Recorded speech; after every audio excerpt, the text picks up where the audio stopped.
La province de Québec se développe. Il n'y a que les aveugles volontaires qui ne veulent pas voir ou qui ne veulent pas voir, malgré qu'ils paraissent avoir des yeux, qui nient cette vérité évidente. Nous voulons également faire des réformes dans plusieurs champs d'action. Nous ne voulons pas vous promettre tout ce que nous sommes capables de dire. Je ne crois pas aux promesses électorales multipliées. Il y avait tout un système de corruption. Pendant les élections, c'était un déchaînement d'achat de votes par toutes sortes de moyens. On mettait le curé de son côté en pavant l'entrée de son presbytère. On distribuait de la boisson aux gens. Enfin, c'était une corruption généralisée. Mais Duplessis lui-même se mêlait pas de ces petites choses-là. C'était fait par ses organisateurs électoraux, c'était fait par le trésorier de l'Union nationale.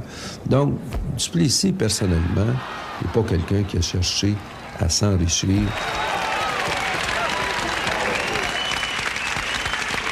Il y avait certains curés qui montraient beaucoup plus de zèle que bon nombre d'évêques. On le voyait d'ailleurs lors des campagnes électorales. Au sermon, on apprenait que le ciel était bleu et que l'enfer était rouge. Les régions rurales, plus que tout autre, profitent des largesses du gouvernement. Dans chaque comté, un homme important, l'organisateur de l'Union nationale, préside à la distribution des contrats. Chaque contrat comporte une clause illicite, en vertu de laquelle le contracteur verse au parti de l'Union nationale environ 10%. Ainsi s'enrichit la caisse électorale, sans oublier l'argent des amis du parti. Il y avait des comtés ruraux où il y avait 10 000 électeurs qui avaient droit à un député, puis des comtés urbains où il y avait 140 000 électeurs qui avaient droit eux aussi à un député. Alors, vous comprenez que si vous êtes populaire dans les milieux ruraux, bien, vous avez de chance d'avoir la majorité des sièges à l'Assemblée nationale puis de rester au pouvoir.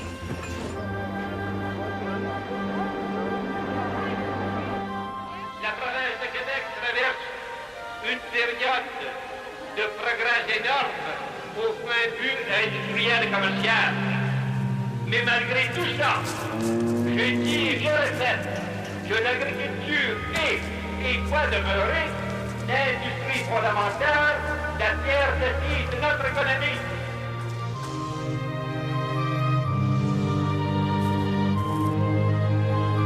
Lors des élections, il arrivait parfois qu'on essaie d'acheter les consciences ou du moins les votes.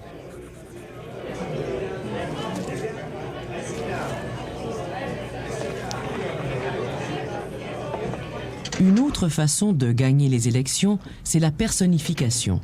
En langage populaire, c'est le passage de télégraphe. Certaines personnes, munies d'une fausse identité, étaient payées pour aller voter à la place d'une autre, un absent, un malade ou une personne défunte. La légende raconte que dans un petit village de la Beauce, un jour d'élection, il s'est retrouvé dans l'urne de scrutin plus de votes qu'il n'y avait d'électeurs légitimes. On a alors demandé au Premier ministre de commenter la chose et il a tout simplement répondu « Cela montre l'enthousiasme de la population pour l'Union nationale ». La corruption et le patronage qui existent à l'époque de Duplessis en surprennent bien peu. Peu sont scandalisés de ce qui se passe, car on sait que ça se passe ailleurs, dans d'autres provinces, que ça se passe au niveau fédéral. Ça s'est passé avant, ça se passera après. On sait fort bien qu'au cours de la Deuxième Guerre mondiale, des industriels se sont enrichis de façon outrageuse avec l'industrie de guerre.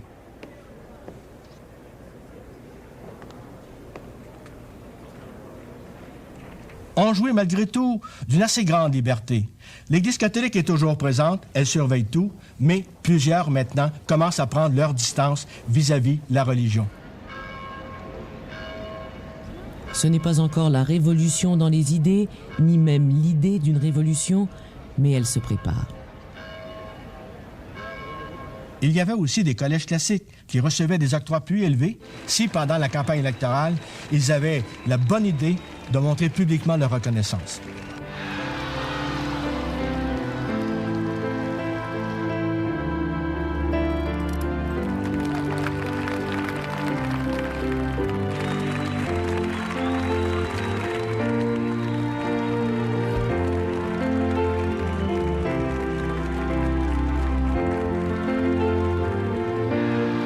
Duplessis avait une façon de s'adresser directement à la population dans des mots simples et d'inspirer la confiance au peuple. Parce que c'est pas juste les ruraux qui votaient pour lui, hein. Même dans des comtés ouvriers canadiens-français, souvent on votait pour l'Union nationale, pour Duplessis. Qu'est-ce qui tenait à une certaine affection pour Duplessis? Qu'est-ce qui tenait au patronage, à la corruption? C'est bien difficile à départager, mais Duplessis incarnait une certaine image de la population canadienne-française. Mais il faut dire que c'est une image qui était loin d'être acceptée par tout le monde chez les Canadiens français. Et un endroit où Duplessis n'était pas populaire du tout, c'est chez les intellectuels, qu'il appelait des pelleteux de nuages. En fin de compte, on peut se demander si l'Église a plus servi Duplessis que Duplessis a servi l'Église. En somme, ça a peut-être été un échange de bons services. Sur le plan personnel, Duplessis était certainement un croyant sincère qui vouait une dévotion toute particulière à Saint-Joseph, le patron des travailleurs. Le mercredi, jour consacré à Saint-Joseph, est celui où Duplessis a annoncé la plupart de ses grandes décisions. C'est ce jour-là qu'il a donné à la province de Québec son drapeau, le fleur-de-lysée. C'est ce jour-là aussi où il a adopté les lois les plus importantes. Le mercredi, habituellement, il allait à la messe pour rendre hommage à Saint-Joseph. Et d'ailleurs, il était un fidèle très habitué de l'oratoire Saint-Joseph.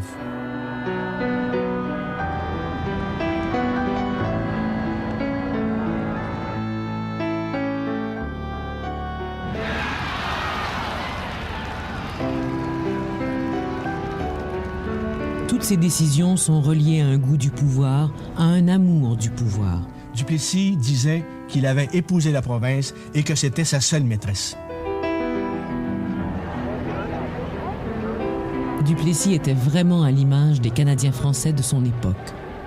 Il était croyant, il était aussi nationaliste, mais d'un nationalisme bien caractérisé. Je vous le dis en toute franchise, que mes adversaires me décrient, qui me dénigrent, qui m'insultent, ça ne fait rien, mais pas la province et pas la race. Pour lui, l'autonomie provinciale était plus qu'un cheval de bataille. C'était extrêmement important pour l'avenir de la province. Il voulait, disait-il, préserver le butin de nos ancêtres. On va le voir, entre autres, avec son opposition à un certain nombre de décisions du gouvernement fédéral. Lors de la Deuxième Guerre mondiale, les gouvernements provinciaux avaient cédé au gouvernement fédéral, pour le temps de la guerre, le pouvoir de taxer directement les citoyens. La paix revient et le fédéral ne veut plus remettre aux provinces ce pouvoir-là. Duplessis a beau le réclamer maintes et maintes fois à l'occasion de bon nombre de conférences fédérales provinciales, le fédéral ne bouge pas. Ce qui a été cédé semble l'avoir été définitivement. Hier comme aujourd'hui comme demain, je suis le même homme. Vous me connaissez et vous savez que mon plus grand désir, ma seule pensée, c'est de donner tout ce que la Providence a pu me procurer. De mettre dans la balance des destinées de la province des faibles talents dont j'ai hérité, la force que j'ai encore, veuillez me croire, pour que nous gardions dans la province de Québec la clé de la maison paternelle, de la grande maison paternelle. Pendant la guerre, le Canada, le gouvernement fédéral, a centralisé tous les pouvoirs à Ottawa. Mais une fois la guerre terminée, Ottawa ne veut plus redonner aux provinces leurs droits de taxation. Maurice Duplessis, en tête, il faut bien le dire, va mener ce combat. La lutte que la province de Québec fait actuellement pour qu'on retourne aux provinces, et en particulier au Québec, les impôts auxquels il a droit. Le jour viendra où s'il n'y a qu'un seul gouvernement, il y aura un gouvernement socialiste ou communiste, chose qui ne pourra jamais arriver tant que la province de Québec aura son autonomie et aura son indépendance. Et ça va être un affrontement sérieux, majeur, entre Québec et Ottawa. Et les gens vont appuyer Duplessis, même s'il est conservateur, même s'il est folklorique, même s'il a son vieux chapeau. Il faut être sur la brèche tout le temps. On n'a pas le droit de dormir. On n'a pas le droit de somnoler lorsque le danger est à notre porte. Si Maurice Duplessis est un nationaliste sincère, il est aussi un capitaliste paternaliste, un ami des multinationales, entre autres des multinationales américaines. Mais cette amitié-là, vous savez, n'est pas gratuite, parce qu'il compte sur elle pour développer les richesses naturelles du Québec. Il fait appel à des capitaux américains pour exploiter les mines de fer de la côte nord. Mais il faut que les ouvriers ne soient pas trop exigeants et restent calmes. Duplessis, qui est malin, fait en sorte que les syndicats ne nuisent pas au développement économique de sa province. Mieux son économie. En 1945, le ministre québécois des Mines, Jonathan Robinson, présente un projet de loi autorisant le gouvernement à céder pour une durée de 20 ans l'exploitation des ressources minières du Nouveau-Québec. Un genre de consortium de diverses compagnies se forme et prend le nom de Hollinger North Shore Exploration. Une autre compagnie se forme pour exploiter le minerai de fer, c'est l'Iron Ore Company.